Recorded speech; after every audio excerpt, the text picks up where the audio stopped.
Good morning, everybody. What is going on, everybody? Thank you very much for tuning in. This is the Sliwa Show live here on YouTube, Monday through Friday, 8 a.m. to 9 a.m. I appreciate you guys taking the time. I know there's a lot of different places that you can be on this Thursday, December 19th, but the fact that you chose to be here, I greatly appreciate it. If you're listening live to the show, thank you for doing so. If you're listening a little bit later on, no worries, no problem at all. But just know, we're always live here at 8 a.m. Got our cup of Joe. I'm cheersing to everybody. A little salute to everybody. Thank you for being a part of it. We got a great show lined up today. I got a quote here. Here's the only thing with the quote. I can't remember if I've used this quote or not. I don't know. Episode 55. Every single day I'm cranking out another episode. I can't remember every quote, but it's a good quote. So either way, whether I've had the quote or I haven't had the quote, it's a good quote. Here's a quote. Let the opportunities come to you. Let the opportunities come to you. I don't think I do quotes every single day, but I think it's just kind of naturally starting to happen. But I like that one. Let the opportunities come to you. We got a lot going on in today's show. Very heavy Lakers show today. Lakers back in action, getting a chance to play the Sacramento Kings. So I just want to kind of give everybody a heads up that definitely a lot of Lakers stuff today. They haven't played in 4 days. The team has played. This will be their fourth game in 2 weeks. Whatever break that the Lakers had, NBA Cup, all that stuff, forget about that because now they're going to be cranking out games. So something to keep in mind on that front. Okay, let me give everybody just a quick rundown what we're going to do in today's show. I do have a guest, Sammy Long, who does the preview videos here on Hoops Talk, is going to join us in about 15 minutes or so. But here are some of the topics that we got going on. I'll take a look at some of the comments here in just a second. Lakers are at the Kings tonight. So it's going to be 2 games in a row at Sacramento. They play tonight at Sacramento. They play Saturday at Sacramento. Of course, I'll be doing the post-game show, so you guys can feel free to tune in for that. Great views on the post-game show. I appreciate people that are continuing to listen to my Lakers coverage and everything else. So we'll do our post-game show. Defining the Lake show. Yesterday, I'm driving. I was at the grocery store and I'm driving back and I'm listening to some sports talk radio down here in San Diego. It's a national show. There's a national show, Jason Smith show. Rick Bucher was on Fox Sports Radio. You guys definitely know that name. He's been covering the league for a long time. There was a scenario that was thrown out to him that I'm going to throw out to everybody else. And his answer, to be honest with you, I think it was accurate. And it was a little discouraging, not going to lie. But we'll point that out. What happened to Dalton Knecht? Let's spend a second on that. Damn, this dude took over the league for 2 weeks. And now I don't hear anything from him. I understand he's a rookie. This isn't me taking a shot at Dalton Knecht, but it's how can Dalton Knecht kind of find his way back in the league and find his way back on this Lakers team and continue to have some kind of success. I mentioned Sammy's going to join us. He did a really good preview. If you haven't got a chance to see it, it's on the channel, Lakers and the Kings. Broke down a number of different things. He said some stuff in the preview that I'm going to spend some time talking with him about. He's a big fan of Kyle Kuzma and his game. I don't know if I'm as crazy as seeing Kuzma back with the Lakers, so we'll spend a little time on that. NBA valuations are out. Kind of interesting list where the Lakers are on that list. Golden State, New York, and the Lakers round out the top 3, but I'll get into what some of those valuations look like. The Phoenix Suns owner is doing one of the most baller things that I've ever done or I've ever seen. I got some MLB news out there, some stuff on Roki, Sasaki. Kind of interesting that the Dodgers, are they nickeling and diming Teoscar Hernandez? They throwing all this money out there, and then they're stopping at Teoscar. I think that's a little bit interesting. And then tonight there's a Thursday night football game on, the Chargers and the Denver Broncos. You guys know. Listen, you guys know. I'm huge Broncos fan. Was a huge Tampa Bay fan last week. Now all of a sudden a huge Broncos fan. Maybe because I can't stand the owner of the Chargers. Maybe that has something to do with it. All right, let's get the show started. Thank you very much for being a part of the show. I'm going to read a couple of these comments, and then we're going to get started here. Good morning, Slee. Everybody just thinks, when you see guys like Tyson, you want to put up your gloves. When you see Evander Holyfield out there, it's Evander Holyfield, When you see some of the best out there, when you see Slee, you want to throw your gloves out too. People know. Good morning from Peru. Thank you for being a part of the show. Good morning, Slee, in the chat. All right, I'll let you guys do your thing, but thank you all for being here. Let's get the show started. So, Lakers at Kings tonight. Lakers haven't played. Last game they played, we know this, right? The last game they played was against Memphis on Sunday. It's kind of funny. until I was listening to the preview video. I'm like, oh, yeah, that was the last game the Lakers played. Oh, yeah. That is only 4 games in the last 2 weeks. Oh, yeah. They beat Memphis, a team that had won 10 out of 11 games. Really kind of an impressive win, I thought, for the Lakers. Um, it's interesting as you kind of look at this team and as we all kind of pay attention to what the squad is doing. I see a team in the Lakers, and I see a team that is inconsistent. I'm not 100% sure what we're going to get from them every single night. And I think last Sunday was a perfect example. Probably the best game that the Lakers have played. I could make an argument it's the best game the Lakers have played all season. I really can. And kind of came out of nowhere. We know how the Lakers have been struggling. We know that they've really, what are they, 4-8 in their last 12 games. Coming into that game, they were 3-8. Some of the blowouts that they lost, the teams that they did beat, who'd they beat? Who'd they beat? Utah, Portland, San Antonio was the best win that the Lakers have had in 3 weeks, a month. I mean, I'm being genuine here. I think that was the best win that they had. And the Spurs are a young team that, yes, has a couple vets, but if they just make the playing tournament this year, that's an incredible season for them. So I wasn't expecting that win against Memphis. I really wasn't. I spent some time on Monday talking about this. What's a blueprint for a Lakers W? I'll tell you what a blueprint is. And I thought Sunday night was a good example of that. And that doesn't mean they could do it every single night. I'd be lying to you if I thought, oh, yeah, that's definitely going to happen the rest of the season. No.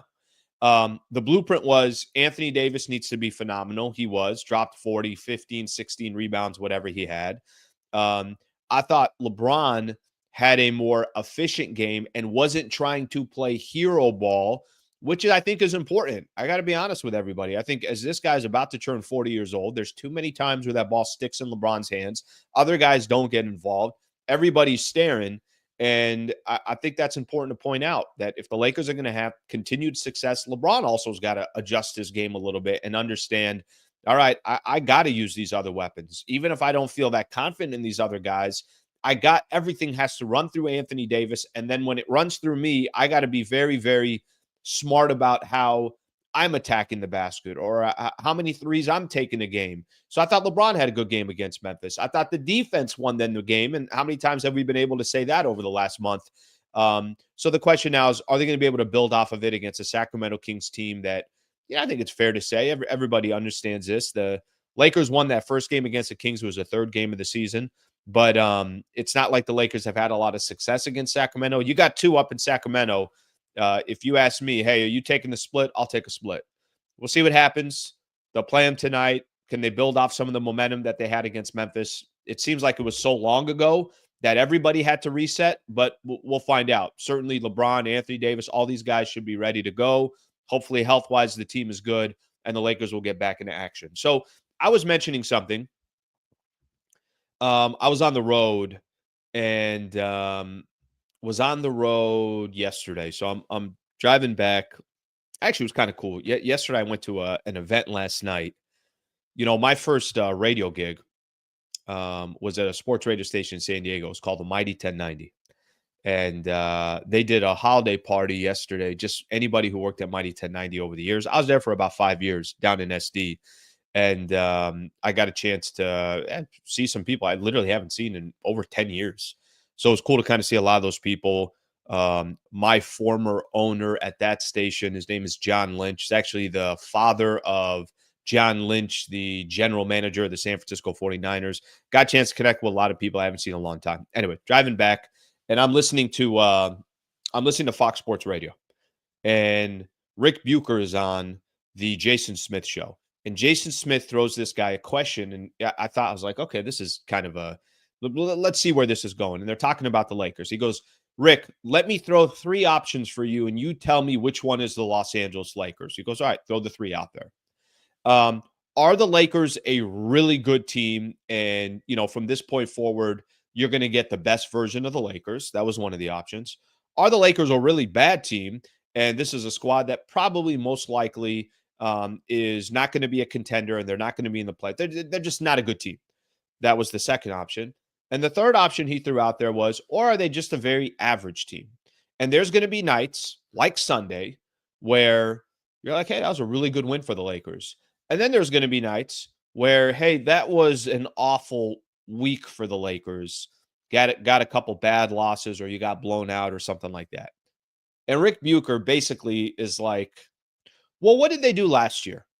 And Jason Smith answers the question. He's like, well, last year, they were up and down and really weren't a threat once the playoffs started. Teams, were showing how their youth and how much younger they are and everything else. He's like, okay. So what have they been so far this year? He's like, well, they've been pretty average. They started out really good, and then they're playing poor basketball. They went through a stretch where they're playing poor basketball. So I would say they've been pretty average this year.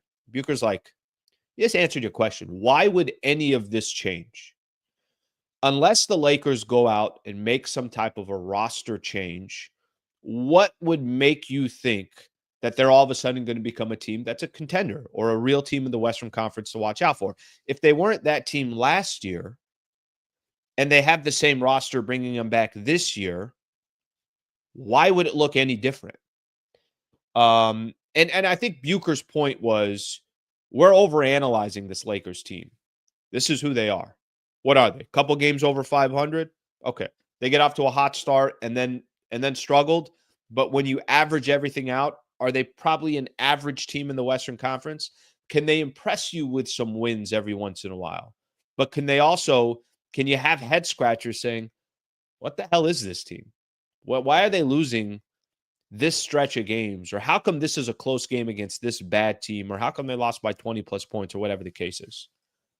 I think if I told you, well, why don't you guys pick between those three options? Are the Lakers a really good team? Are they a really bad team? Or are they just an average team in the Western Conference that's going to have their ups and downs all season? Unless they do make a move, unless they do find a way to improve the roster, why would we think otherwise? And I think, listen, it's a very simplistic point by Bucher. But I think it kind of, I don't know, for me, it just kind of slapped me across the face. It's like, yeah, that's what they are. And this isn't me trying to, look, Al's being negative or any of that. No, it has nothing to do with that. It's just, what's the reality? The reality is, last year, the Lakers were out in the first round in 5 games against a Denver Nuggets team that truly were not a real threat in the Western Conference when the dust settled. It was Minnesota that was better. It was Dallas that was better. It was OKC that took Dallas, whatever, they took them to 6 games. But Denver, we thought was going to be a real threat, ended up not being a real threat. And if Denver had to take on Boston in the finals, Boston would have blown them out, like they would have blown out really any team in the NBA Finals. I think as the dust settles here, we all realize and understand, and maybe that's part of the frustration of, well, how did they not make a move in the offseason? Okay, I get it. Well, here we are now getting ready. The trade deadline comes up on February 6th. I think Bucher's point is a very, very simple one. Lakers are an average team, and nothing's going to change unless something changes with the roster.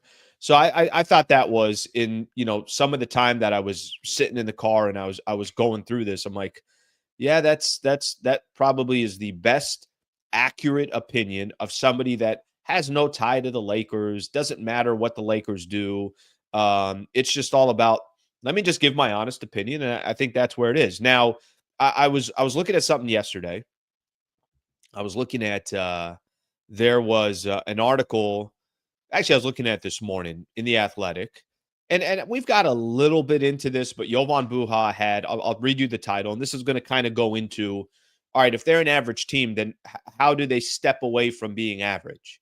How can the Lakers show you on two things can happen? The Sacramento Kings game tonight is a perfect example. Lakers won by 4. I wouldn't be shocked. I'd be like, okay, Lakers had a good game. AD probably did his thing. Bron probably did his thing. Then you had other players. Reeves had a pretty good game, and maybe D'Lo got it going, or maybe Rui. There's a path to Lakers beating the Kings. If they lost by 15, I also wouldn't be shocked. All right, so let me get into this Jovan article here real quick. Lakers trade season primer. What I'm hearing about Los Angeles' plans. So there's a couple just made headlines here. Are the Lakers likely to make a move? Jovan Buha says yes. Okay. He gets into kind of some details. Lakers are trying to make a move for DeJounte Murray. They were trying to do that. Austin Reeves had to be a part of the deal. Lakers said, all right, we're not going to make a move. Who are realistic trade targets? Jonas Valanciunas was on that list. Talked a little bit about the Brooklyn Nets, Cam Johnson, Dorian Finney-Smith. He gets into some of the cap. How much availability do the Lakers have? It's a great article. This is, kind of what Jovan has been able to do. Okay, if it's not one of those players, what are the other players around the league? Walker Kessler, Colin Sexton, Kyle Kuzma. Lakers are Jerami Grant, Robert Williams III. Lakers are not anticipated to go after big players. Jimmy Butler, Brandon Ingram, Zach LaVine. I mentioned that yesterday. Which players are eligible to be traded? Kind of goes through the list. What players are untouchable? Really, it's kind of funny. It's Dalton Knecht's name's on there, and so is Max Christie, because they want to be a part of the young core, and their pricing is really good for the Lakers. I still think if Lakers have a player they want, they'll make those guys available. But I think taking the Rick Bucher radio piece yesterday and looking at this article, there's one thing that we all know. It's an average team that if they make a trade, gives you a little bit of hope. But if they don't make a trade, there's nothing that's happened over the last year and a half to tell you that something's going to be different or something's going to change. So I think, and I got a couple players on that list that I'd love to see be Lakers. But I think that's a conversation, that we can obviously continue to have. But let me welcome in here Sammy Long, who's waiting patiently, doing his thing, and ready to come on the show. Sammy, what's up, brother? Good morning. How are you? What's going on, dude? How you doing? I'm doing good, man. I'm doing good. You ready to talk a little lake show here? Yes. Show? How's beautiful Solana Beach over there? Well, today it's beautiful El Cajon. Today's beautiful El Cajon. Okay. Today's I kind of a little fugazied it today. It's kind of Okay. Why you blowing my cover here? I had it all. I can't lie to the people. I can't lie to the people here. El Cajon not as nice as Solana Beach. I mean, no shots fired at El Cajon. Yeah, El Cajon's trying, man. Yeah, no shots fired at El Cajon. But here's the reality. The reality is, there's not. We're like 30 minutes from the ocean here. The studio in Solana, I'm across the street. I got my feet in the sand in 5 minutes. Yeah. I think if you did a poll of San Diego, I think they'd find that too. It might be. Okay, real quick, couple things here. Number one, really good preview video. So there's a preview video up right now. Sammy talking Lakers hoops, obviously, for tonight's game against the Kings. But you had some interesting stuff on there as well that was outside of just the game. So let's do this, and then we're going to kind of slowly work our way into the game tonight against the Kings. I listed out a lot of players there that could potentially, the Lakers could potentially trade for. I don't think there's an argument here that the Lakers need to make a move. I don't think anybody's sitting here saying, they'll be fine. Even if everybody comes back and they're healthy and it's Jared Vanderbilt, just don't pay attention to any of those players. If those guys come back, then great. But don't depend on anything, and you got to improve your roster either way. With that in mind, there's been a lot of names thrown out there, and I heard you say in your preview video I was listening to this morning, one of the names out there was Kyle Kuzma. Tell me why you like Kuz, why you want to see a 2.0 with Kyle Kuzma with the Lakers. What is it that you like about him? Well, I want pieces that, past LeBron. I hope Anthony Davis is still around, but there's been some rumblings if LeBron's gone, maybe AD wants out. I hope that's not the case, but hey, you don't know. Guys definitely get itchy when things like that happen. A guy like Kyle Kuzma allows you to build for the future while also helping you this year. Kuzma is exactly what I feel like the Lakers need. I mean, who's killed the Lakers in the playoffs more than Jokic and Murray? It's been Michael Porter Jr. You need a wing guy that can even defend. And I'm not saying Kyle Kuzma is some great defender, but he adds a guy that I like. Rui Hachimura a lot, but there's a lot of times where Rui Hachimura will drop 25 points and then he's kind of nowhere to be found, and you don't know where he is. I feel like Kyle Kuzma has developed his game in Washington, become a lot more consistent scorer, and I don't think you have to give up a ton to get Kyle Kuzma, whereas I know you mentioned like Walker Kessler. Walker Kessler would be great, but every single team is calling about Walker Kessler, and I feel like they would have to clean house. And what's the point of getting rid of Max Christie, Knecht, and Reeves and picks all for a guy, Walker Kessler? So then you have no guard play, in my opinion. Okay, so here's Kuzma's deal right now. He's 4 years, $90 million. and I'm going to actually see here, and maybe you could look at it here real quick as well, so we could kind of look at this together. I'm going to give you just my thoughts on Kuz. I don't want to see a Kyle Kuzma 2.0 on this team. And I get the idea of his age. I get the idea of, hey, because he is younger, this is a player that can be on the team for a little bit longer. I don't know exactly how to explain it, but I'll try to do my best to do so. So Kuz, by the way, he's 23 this year. He's 21 next year, and then he's 19 the year after that. So his contract actually is not going to be that much different. It's going to be about 4 or 5 million different than what Rui's getting, just to give everybody an idea. I don't know if I need to see another Kyle Kuzma chapter with the Los Angeles Lakers. I'd really like to see other players before Kyle Kuzma. I don't think Rui is the answer, and I think Rui is just, whether he's on the team or not. I know in part of Jovan's piece, he talked about D'Lo, Rui Hachimura, Gabe Vincent, probably the most likely to go. I don't think there's a Laker fan out there that's going to lose sleep if any of those three players are gone or all those three players are gone. But the names that I look at, and I think Cam Johnson, who's making pretty much the same amount of money as Kyle Kuzma, Dorian Finney-Smith, who's about $15 million, but I think his contract is done by the time this year is all said and done. So you got to be smart about what you're giving up because he can walk away. I think there are other players. I don't know how much people like Jerami Grant, but I will just tell you from my own specific opinion, I think Jerami Grant's he could be a player that has just been on the wrong teams. And if he's now your third best player, I would be a big fan of. But I thought it was interesting you mentioned Kuz because I don't know how many people are saying, hey, let's go after Kyle Kuzma, or people are more like me that are like, yeah, I think I'm good on the Kuz front. Yeah, I mean, Kuzma, I was always a big Kuzma guy. I think he got a bad rap on some of those LeBron teams. I really do feel like he was the scapegoat a lot of times. And I know but he did his job too. Like I think he had there were times he had unrealistic expectations, but I think when the dust settled, I don't think people can say too many negative things about Kuz. Yeah, and that's why I like him. Jerami Grant, I like that. Again, that's another piece that helps you for the future. That's like, it could help you this year, but you're not mortgaging. Like, I was excited when I heard that the Lakers aren't going to get a Jimmy Butler or someone like that. It's like, how many times the Lakers going to do the same thing where it's like they trade a bunch of guys? This is why Kuzma's not here. KCP's not here. Montrezl Harrell, they traded for Russell Westbrook, and we all know how that turned out. That was a horrible trade, one of the worst in Laker history. And I don't want to do the same thing just to mortgage a future for the Lakers to get bounced in the second round, and the Lakers are sitting there, and LeBron's retiring, Jimmy Butler's getting older, and you don't know what you're doing. Versus a Jerami Grant, the Walker Kessler. I love Cam Johnson. That would be an excellent pickup.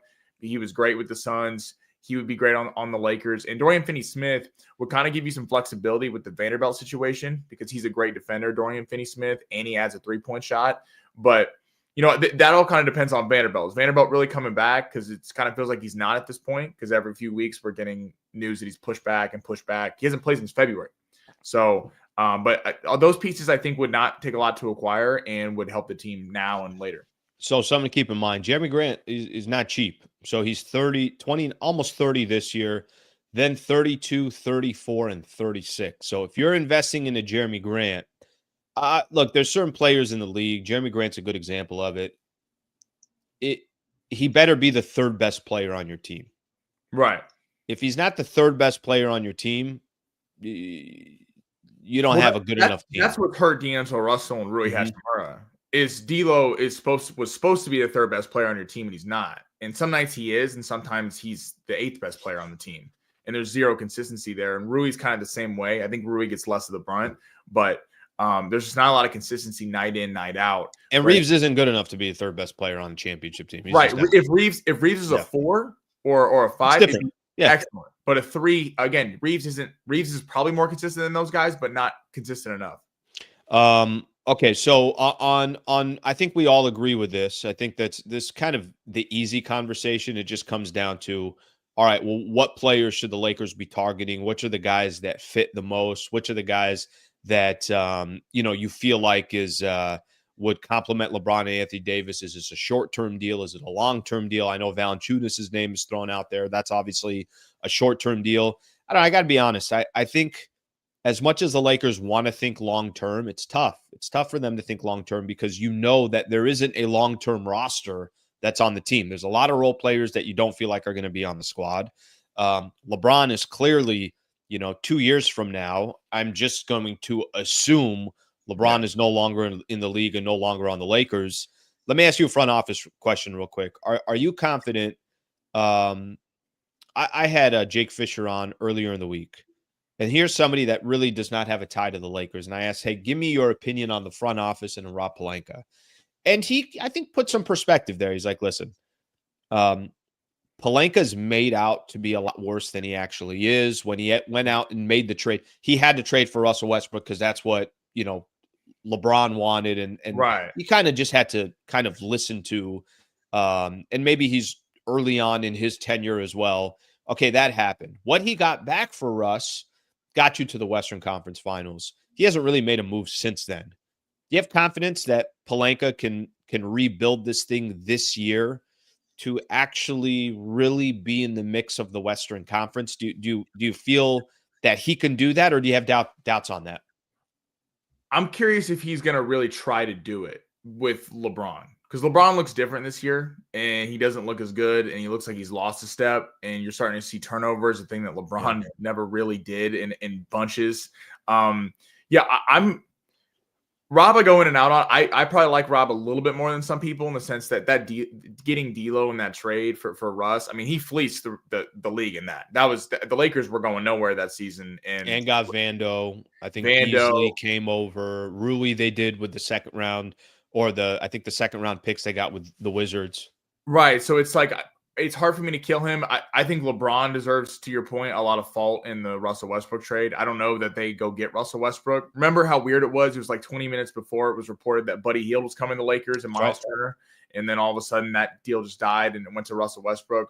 I don't know what happened behind the scenes there. The Lakers are just in a tough spot until LeBron retires, because it's like you're constantly towing this line of, do you try to win now? But do you really feel like with a move you have enough to win now? Because if you go get, again, Walker Kessler, but you give up all your guards, I mean, is that team really beating Oklahoma City? Is that team really beating the Mavs and some teams in the Western Conference? I don't know, but I just personally get a little tired of when I hear like these behind the scenes LeBron complaining about the role players and this kind of people. It's like, if you really would have just taken less money, knowing that you can't play every night now. And I understand LeBron's the all-time legend. He brought a title to the Lakers and he deserves his respect, but it's like you're paying the Lakers 2 max salary players, but one of them's not playing every night. So of course you're going to give up things on the role side. And then you're asking these role players who probably aren't at the level that they need to be pushing a team over the top, to be carrying the load. And that's why you see this inconsistency every night in, night out. Yeah, that's why one of the things I mentioned, I was talking about LeBron, and when they beat Memphis, it's like, all right, let's think about what a blueprint is for the Lakers if they're going to win on a night in, night out basis. One of the things I said about Bron was ball can't stick. There has to be ball movement. Listen, it's not the same LeBron. I don't think anybody's questioning that. And it's okay to say that. Like, I love how people, you can't say that about LeBron. He's been in the league for 20. When we know that. He's going to be considered one of the greatest to ever play the game. But at the same time, there are times where you're watching LeBron. It's like, yeah, that's not good basketball. Or LeBron, why are you dribbling the ball for, 12 seconds of the shot clock? Taking a three from the logo at the end of the game.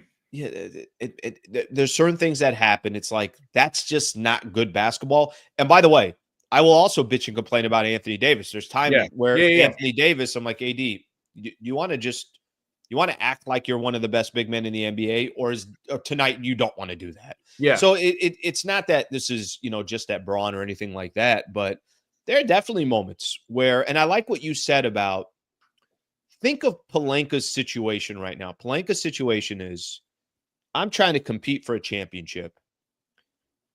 I have 2 stars on this team. One of those stars is about to turn 40. Right. 40 years old. I got a roster. Now, this is the one thing that I'm not going to give a free pass to on Pelinka. You got to pick one or the other. Either the Lakers are, if tomorrow the Lakers decided, guys, we're 100% rebuilding. That's it. We're going to make moves. And you know what? We're sending Braun to a place that he could go compete for an NBA championship. And we're getting rid of some of these other players. We're building for the future. Whatever they did with Anthony Davis, if AD was like, all right, I'm staying, I'm going to do this. Either do that or go the other way, where it's we're all in. And the one thing I don't like with this middle ground that the Lakers have been, it's the worst place to be in sports. If you're sitting in the middle, that means you're not bad enough to go get one of the top picks. Yes. And you're not good enough to actually really compete. And I do think that's Pelinka's responsibility. It's been, comparing it to the NFL, it's like he just got benched the other day, but Kirk Cousins and Dak Prescott, they're good enough where they're going to win a lot of games. They're going to sell a lot of tickets, but they're not going to win you a Super Bowl. But you're not really going to get rid of them because, then who's your quarterback? Who are you going to? And how do you sell that? The staff's probably fired. It's totally a tough spot. I know LeBron kind of put the thing out there before the year of, if you get James Harden and Jonas Valanciunas and Klay Thompson was the other one, I'll take less money. That didn't really help the Lakers. Maybe PR wise. I'm not trying to just come at LeBron, but it's like that doesn't. Now teams know that got leaked that there's 3 guys that you'll take less money for, and Klay and them had to be acquired by trade. So it was like they're just kind of holding you hostage in cap hell. It's tough. It's again, I feel like being more positive, the Lakers in any playoff series could give teams problems. Because when they are playing elite, like the first half against the Grizzlies on Sunday, I thought that was one of the best halves they played all year. They played great defensively and actually looked like they cared and tried. And I do think LeBron's point about the Lakers have been injured. I think this team would have a little bit better record if Vanderbilt's there and Wood's there and Hayes is there. But then at what point can we really keep relying on that? Because this team has shown the last couple of years that they are injury prone. That's why you got to get rid of some dead weight, and that's why you got to make a move, because let's just pretend that the Lakers made some moves by January 15th, and now all of a sudden you got a couple guys. It's like, listen, just getting some new fresh blood in here, I think is going to be good for the Lakers. Yeah. And I think on top of that, if you're strategic and you get the right players and the right role players, now all of a sudden it's like, you basically almost feel like we got a couple of players because of the trade market, but then we also got a couple of players. It's almost like adding a Jared Vanderbilt at the trade deadline or adding Christian Wood. And I know we've been saying that for a long time, but if they do come back, now you could have 3-4 potentially different contributors that haven't been a part of the team this season. Then you can go take your chances for a long run. So I do think there's a path for the Lakers to be competitive, really competitive in the West. But that's obviously up to the front office. No, I was interested. I know JJ Redick kind of soured on two big man lineups the other day. He talked about it in his presser. I really wonder how much of that is, having Traore and Koloko available. And I like Koloko so far. He had a couple big blocks on Sunday and has played good defense. But I wonder if that could add a different piece to this team, that you let AD play the 4, because Jackson Hayes was really coming on there before he got hurt. And Christian Wood, it would be really nice to see, everyone goes back to the Dwight Howard, the JaVale McGee year the Lakers won the title. You had fouls to throw at guys, and you didn't have so much pressure on Anthony Davis and let him kind of work more offensively. I hope, looking through my Lakers sunglasses, I hope that happens and they get better. But, who knows when they're going to come back. So hopefully. The reality is with their situation, they need a lot of things to go right to just get into a stretch where you're like, hey, that's good basketball. But we'll kind of see how it pans out. All right, I got a quick question for you.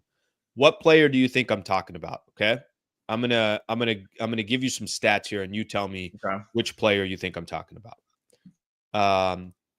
5 points. Alan Slewa. Yes, that's right. That's right. You're Keegan off the bench. Just a quick. I'd probably have 3 and 4 fouls. All right, 5 points against the Grizzlies, 6 points against the Timberwolves, 6 points against the Blazers, 14 against the Hawks, 2 points against the Heat, 6 points against the Timberwolves, 6 points against the Jazz. Who do you think I'm talking about? What Laker player do you think I'm talking about? I was going to say D'Lo, but I think that was wrong because D'Lo had 20 against Minnesota. Who are we talking about? Dalton Knecht. Oh, okay.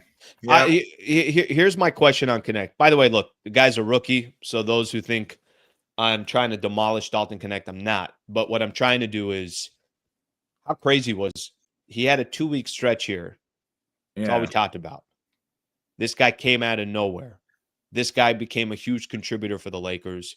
He was phenomenal. He was fantastic. Teams started adjusting, and I kept talking about the trickle effect. Here's a guy in Dalton Knecht that, because he's become such an asset or a weapon, now it made it a little bit easier for Anthony Davis. The double team's a little bit tougher. Yeah. The Austin Reeves can do a little bit more than what he wants to do. Anyways, you kind of go down the list.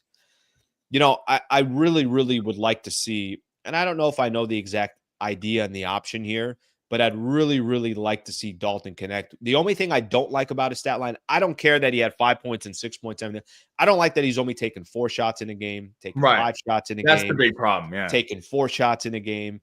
I'd like to see him. Can he get around 10, maybe 8 to 12 shots a game? Something like around that range would be nice. I'm a little surprised. I got to be honest with you. I'm surprised how much he kind of has fallen off over these last couple weeks. I get it. Teams are going to adjust. They're going to spend more attention on him. But I also think I think his confidence is much different than it was when he was streaking. Yeah, Stu Lance pointed on the broadcast. He's like he guided the shot. I think it was against the Grizzlies, or it might have been that Minnesota game. I can't remember which one. But he guided a shot. And he's like he's not firing it like he was before. Defenses did adjust. They're not really giving him space. I think Knecht at this level has maybe not shown quite the ability to take guys off the dribble. So he has shown that he can really shoot. They're just getting right in his face and not letting him any space to kind of get it. Again, Knecht's a rookie. I expected this. The 2 weeks where he was on fire, you knew that was gonna calm down. Again, we're hearing in the chat, I do not want Dalton to be traded. Dalton's going to be a very good player. I do think it's just this one's on JJ Redick. Let me say this before you go. The Dalton trade portion of it all. Listen, a guy like that is so cheap when you're on your rookie contract, right, that there's obviously a lot of value to him. But I also wouldn't be surprised at all that teams are like, yeah, throw in Dalton Knecht. The teams are going to try to take advantage of that. Of course they will. No, and this is a JJ Redick thing that I think he can really help with, and if he doesn't, it's kind of a thing on him. And I'm not going to kill JJ so far. I think for what the Lakers give effort wise, sometimes I think JJ's done a pretty good job. But, he was a shooter. He was a 3-point specialist, which is what you kind of drafted Knecht for. You got to get him his confidence back, and I don't know if that's putting him back in the starting lineup. If that's literally making him take 10 shots a game, that's telling LeBron, Anthony Davis, you have to get him the ball. You remember in that Jazz 37-point game, I mean, they were throwing the ball to Knecht. He was like the primary option in that game. And in that week, they were just forcing it to him and making him take shots that were, not even necessarily great shots, but just to get confidence. Yeah, I mean, how are you a shooter going to get hot when you're taking 4 shots a game? And it's not like a bunch of other guys on the team are stepping up and taking minutes from him. And there also aren't other snipers on the team, right? So it's like he's one of the few players that you say, I mean, D'Lo, if he gets going, D'Lo can, has shown he could hit 6-7 threes in a game. Sure, maybe Braun can do it every once in a while. But Dalton Knecht's an actual, I'm a specialist from the 3-point line. That's what he is. Like, people kill D'Lo, and it can be hard to watch sometimes because D'Lo will, either drop 30 or drop 2, and he'll keep shooting. But he doesn't lack confidence. I mean, D'Lo will take as many shots as he feels necessary. I wish Knecht would enact that attitude a little bit because he's got to. That's the only way he can be effective, and I think he's going to get it back. Again, I think we probably got way too high on him immediately, and now everyone's too low on him. I think he's going to be a very good player in this league. And again, Rob Pelinka, do not be trading the Max Christies and the Dalton Knechts and the guys like that. Say what you want about like Max Christie, but I love watching him play defense. He's trying out there every night. I thought he did a good job against Ja and Dane on Sunday.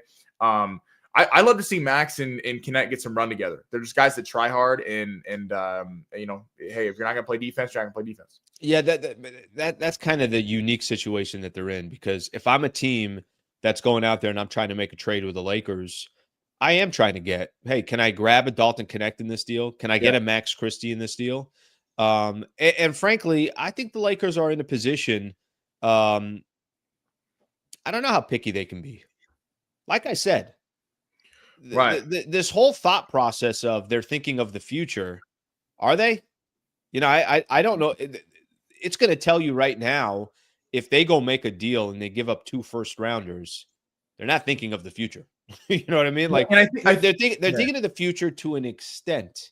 But I also, if they think there's a deal out there that makes a lot of sense, and those 2 players or one of those 2 players are involved, I think it's kind of the price of doing business, because you know what's going to probably happen is maybe they don't get a deal done because they're holding on to a player that they're not sure what that player is going to be in the league in a couple of years.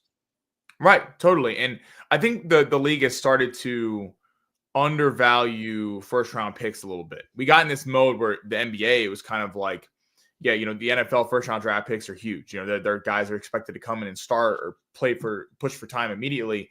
And then we got in this thing with the NBA that if you're not in the lottery, if you're not in the top 14, it's kind of like, yeah, don't worry, who cares?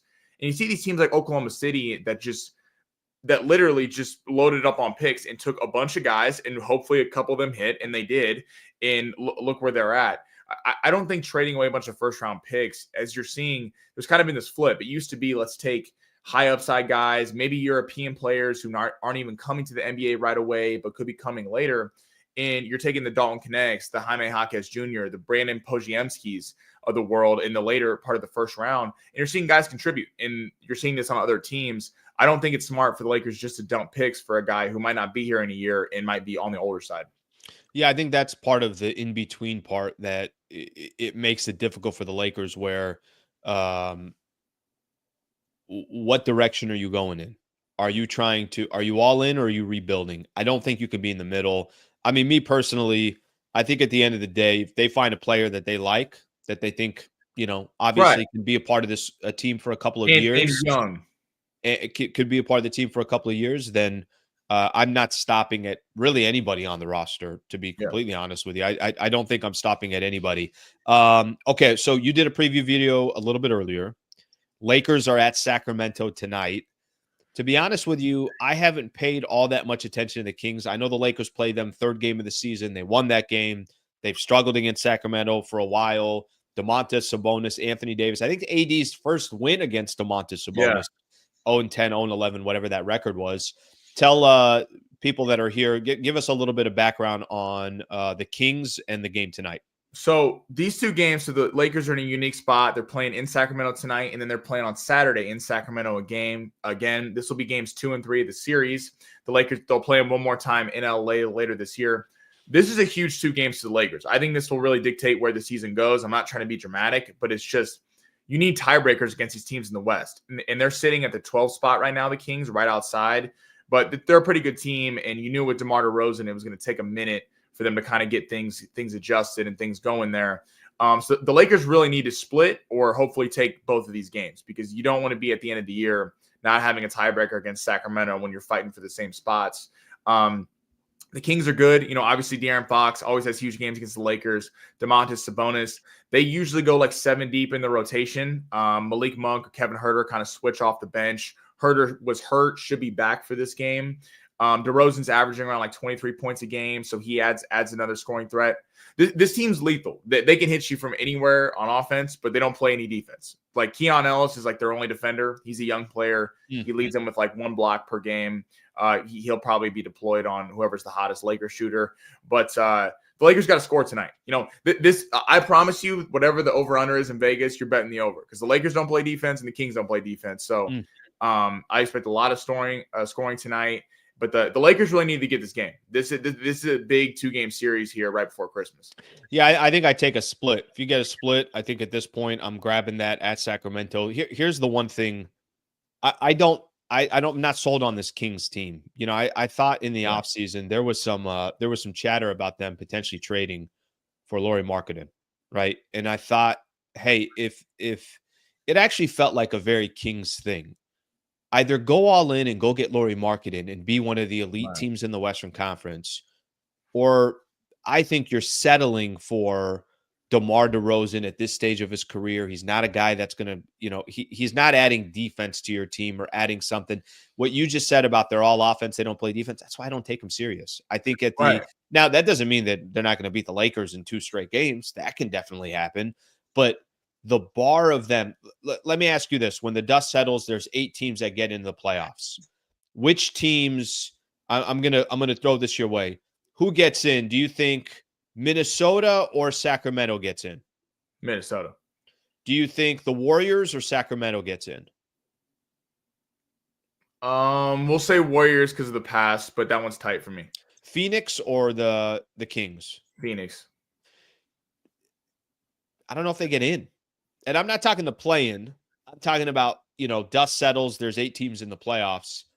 That's kind of what they're. And by the way, you could say the same thing about the Lakers. You could say, hey, Lakers or Warriors, Lakers or Timberwolves, Lakers or Suns, because these are all the teams that are going to be fighting for those top 8. I hesitate with the Kings simply because the squad doesn't play any defense. Yeah, they don't play any, and at least in the Lakers' defense, at least their best on-ball defender hasn't been there all year. So we're holding on hope that's it would be nice to see Vanderbilt and Reddish together, because I got to say I've been really impressed with Reddish this year. He had 8 points the other night, 50% from the field. That's kind of what you want to get from him. I'm also curious to see JJ Redick in this series because, like, how are you going to make adjustments? I'm curious for Saturday's game. Whatever happens tonight, maybe the Lakers win. Maybe they lose. Like I heard earlier in the show, you talking like you have no idea with the Lakers. I told a friend who asked if they should bet the Lakers. I was like, just take whoever's plus money, because you have zero idea who's going to win or what team's going to show up night in, night out. So just take the plus money and take your odds. JJ Redick, this is a big series for him. Like, how are you going to make adjustments for Saturday? You're both in Sacramento. 2 games that you need, Western Conference foes, a team that really has owned the Lakers. I know they beat them earlier this year, the Lakers did, but a team that's owned the Lakers the last few years. How are you going to make adjustments based on what happens tonight? I think this is his first real test as a head coach. What's the plan rest of the day, Sammy? Where are you watching the game tonight? What do you typically do? Is there like hey, I got a place that I go get dinner at, and then I get ready for the game. It's like a private back room in some place. Yeah. They God bring out knows the where carpet. you are. Yeah. Tell me what's the plan tonight? We got to figure. We're gonna have Lakers on the big screen. We're gonna have computer, little Chargers and Broncos tonight. Little Thursday night football. So my Broncos tonight. Yep. Yeah. You're a Bronco fan now? Yeah, I was Tampa last week. Now I'm Broncos. Every week.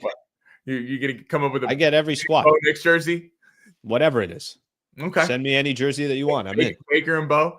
So I don't know. Maybe getting Christmas spirit. My mom got some alcoholic eggnog. I think we're going to get into later. Okay. All right. Go make it happen. What's the big plans for tonight?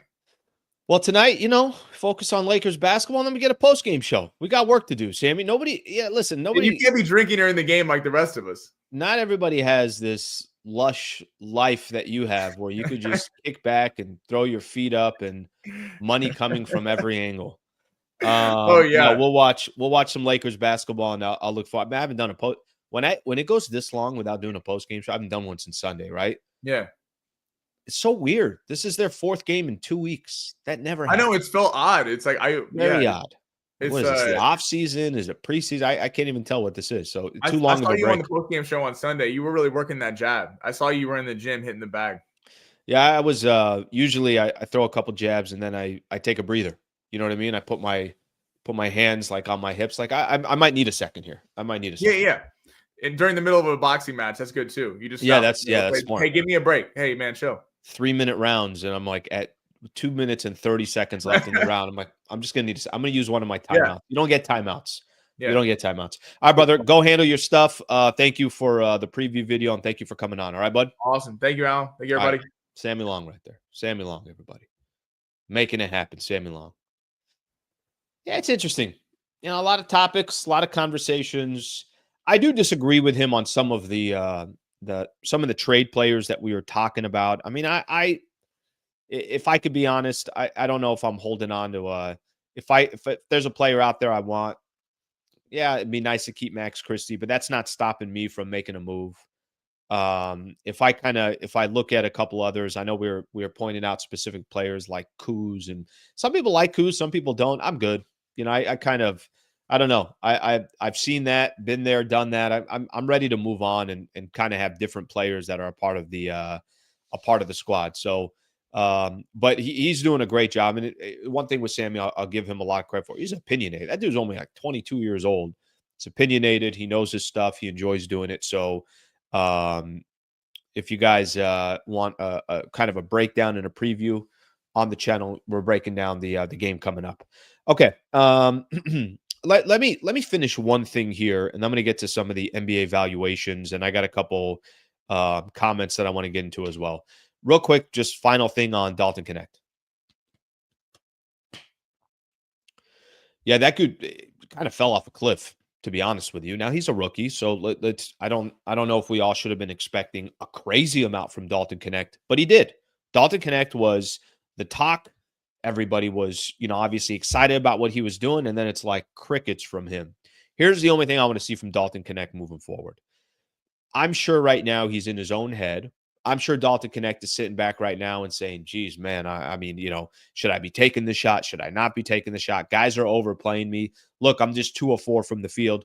Don't forget also, I think there was a stretch there where Lakers were losing games. So maybe he just kind of felt like, well, if we're not winning games, am I taking away shots from AD or Braun or some of these other players? I do think it definitely didn't help him when Austin Reeves was out, because now they could focus and key in more on Dalton Knecht. But let's see what Knecht's like over these next couple of weeks. It's a good challenge for Dalton Knecht to try to figure it out. Hey, he was the talk of the NBA for a couple of weeks. He was dropping 30-plus points. He had a game where he hit 9 threes, tied a rookie record, and then it's been very quiet. How do you respond to that? Teams made their adjustments. What's the adjustment you're going to make? What's Redick, some of these other players? Are they going to still have the same confidence they had in Dalton Knecht earlier, or are they not? So I'm curious to watch that as that kind of continues to develop. All right, let's take a look here. I know I got a couple of comments, and then there's something here on NBA valuations I want to get into. D4 is arguably the front runner for Rookie of the Year, yet he is now a bench guy with no consistent playing time. Get more than 4 to 6 shots up a game if Ham did this. Okay, this is on Dalton. Northborough, thank you very much for the super. I appreciate you doing that. Thank you for doing that. Yeah, maybe at some point he was the front runner for Rookie of the Year. Certainly not anymore.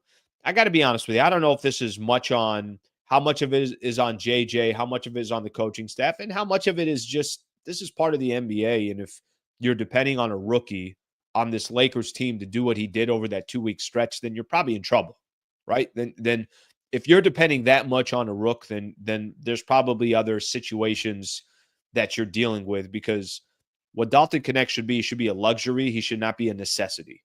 You shouldn't be asking a number 17 pick to come in and it's like, hey, we need you to deliver every night. It's like, all right, but Rui's getting paid $17 million. He's not delivering every night. D'Lo's getting paid $18 million. He's not delivering every night. Gabe Vincent's getting paid $11 million. He's not delivering every night. Max Christie's getting eight a year. Yeah, 8 a year. He's not delivering every night. We're putting it on Dalton Knecht's back. I don't know if that's the strategy that I'd be running with. Sound Automotive Group, thank you very much for the super. Greatly appreciate that. By the way, if you're throwing supers in here, I get them a lot in the post-game show as well. Greatly appreciate it. Pelinka is gun shy and looking for a home run when if he had just strung together a couple singles, we could be contenders. We know the formula. Add a center and 3 and D wings. First off, I really like that comment. I agree with you. I think there is a little bit of slap a base hit. I remember there was a buddy of mine, and I would tell him this. There's like, probably we all have a friend that's like this. He's trying to get the job, right? Oh man, if I just get this job, I'm gonna kill it. And there's the opportunity to do this, that. I'm gonna make so much money. And I would tell him, I think this is just my philosophy in life, bro. Slap a single. Get that guy from first to second. Next thing you know, you're up 1-0 because somebody else got a single, and it's like, all right, you built some momentum off of that. If you're swinging for the fences, there's some people that are trying to hit a grand slam, and there's only 2 guys on. I'm like, that's not possible. There's other guys that you're down 3-1, and they're swinging for the fences. It's like, yeah, even if you do hit a home run, it's just 3-2. You're still down a run. I do agree with singles. Now, if you're in a position where you had all these assets and you wanted to trade for Anthony Davis, and that's going to be a guy that you build off of for the next 6, 7, 8 years, 10 years, go ahead and swing for the home run. But the Lakers are clearly not in the spot to swing for a home run. Thank you again for the super. I appreciate that. Okay, let's keep things moving here. I thought this was kind of interesting. I don't know if you guys saw this yesterday. NBA valuations came out. Okay, two things here.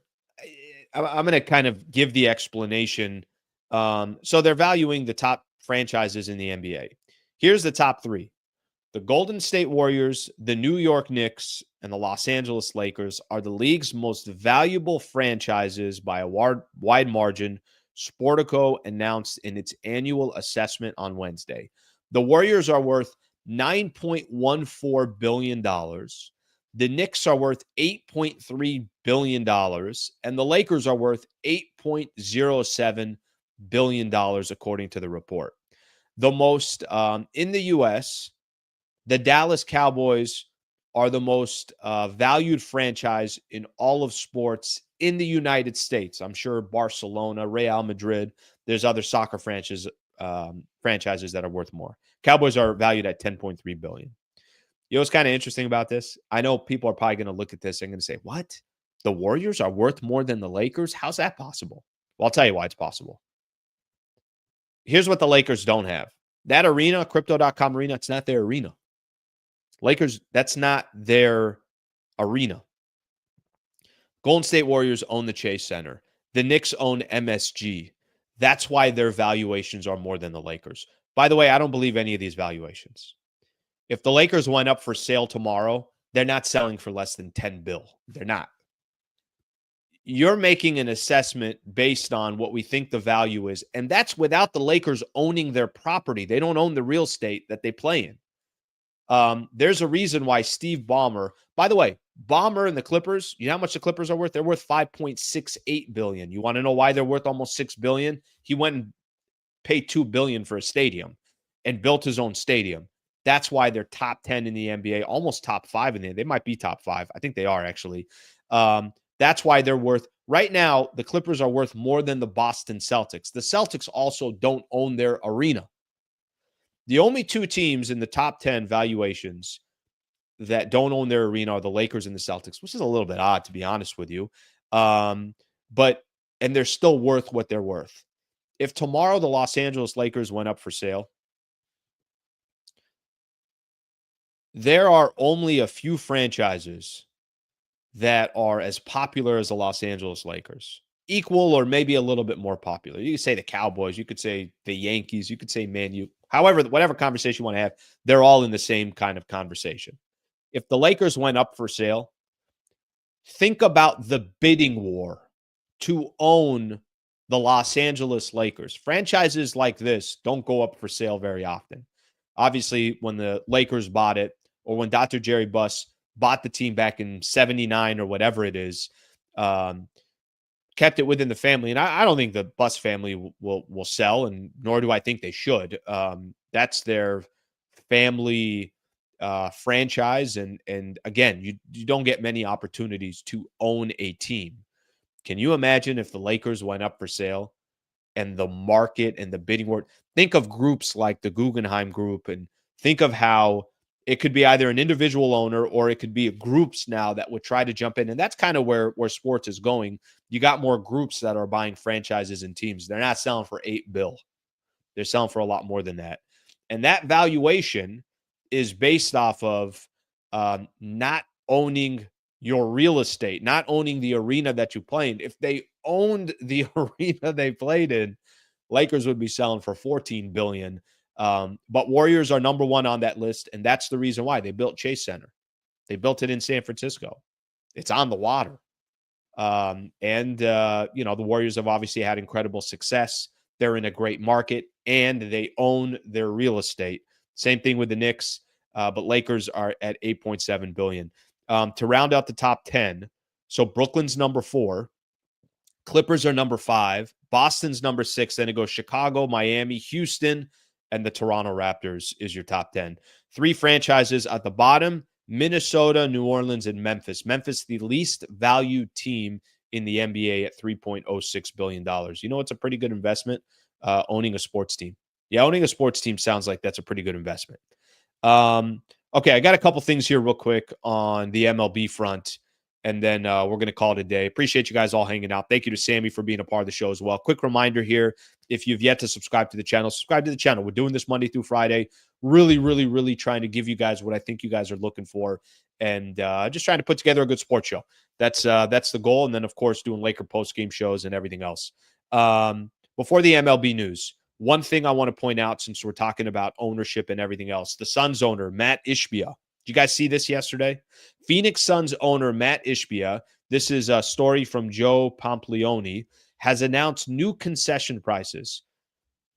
Here's what Matt Ishbia is doing when it comes to pricing for an NBA basketball game.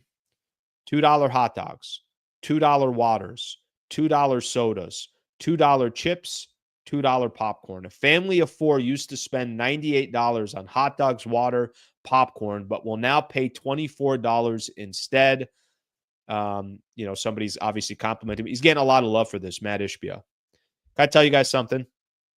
Whether you're, especially us out in SoCal, go to a game at Petco Park. It ain't cheap. Go to a game at Dodger Stadium. Not cheap. Go to SoFi Stadium. Go to a Laker game. It's not cheap. When you see something like this, I really hope it puts some pressure on, other owners to say, all right, look how much pub this guy is getting. He looks like a hero here. Let's give this guy some love. Let's kind of follow suit of what Matt Ishbia is doing. You can't tell me owners are happy to see what Matt Ishbia is doing. You can't. I know they're probably frustrated saying, what the hell? You're taking away from our profits. Need more owners to do things like this. It's critical. It's important.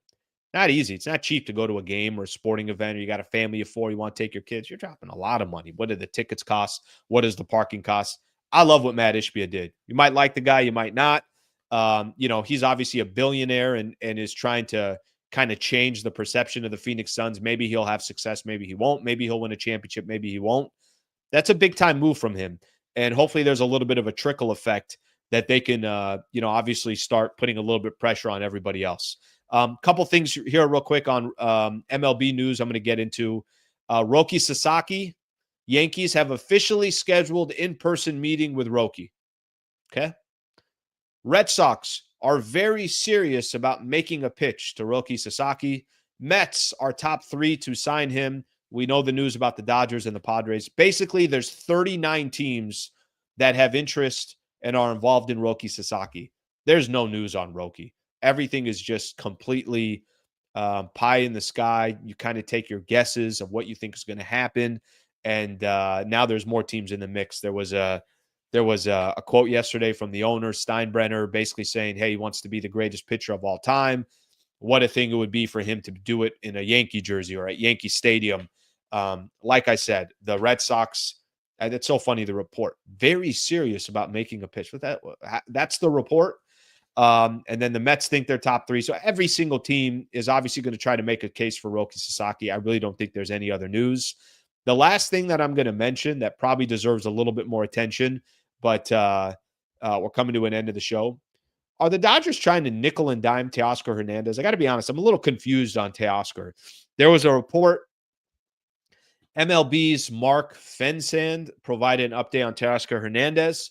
I read this on Dodgers Nation. The Dodgers and Hernandez seemed headed for a reunion, but the two sides haven't been able to reach a deal thus far. That opened the door for other teams, namely the Red Sox and Blue Jays, to jump on the outfielder who's seeking a 3-year deal in the 22 to 24 million a year range per sources. It's funny how much money the Dodgers have spent here over these last couple of years. And a key piece, I think a key piece for the Dodgers is Teoscar Hernandez. And this is where they're kind of like, no, we can't do that. I don't know. Maybe it's all just part of the negotiations. Me as a Padres fan, I'd love to see Teoscar Hernandez end up on a different team. That dude's a stud. He's a good player, and I think he's a key piece for the Dodgers. Little surprised that Teoscar Hernandez, the Dodgers are saying, hey, this is where we take a step back. That's a little bit surprising to me. All right, my people, thank you very much for being a part of the show. Phenomenal show today. Really enjoyed, obviously, all the topics, interaction with everybody here as far as listeners go. So thank you very much for doing that. I'm back on tonight. So Lakers are going to take on the Sacramento Kings. As soon as that game is done, if you're a Laker fan and want to hear some post-game show reaction, come right here. I'll make sure to have that all covered for you. Please subscribe to the channel, like the videos, share to anybody that you feel like would like the content that I'm putting on here. And like I mentioned, subscribe as well if you can. Have a great rest of your day. Back on tonight. If you're not on tonight for the post-game show, I'll see you tomorrow morning at 8 a.m. Thank you, everybody.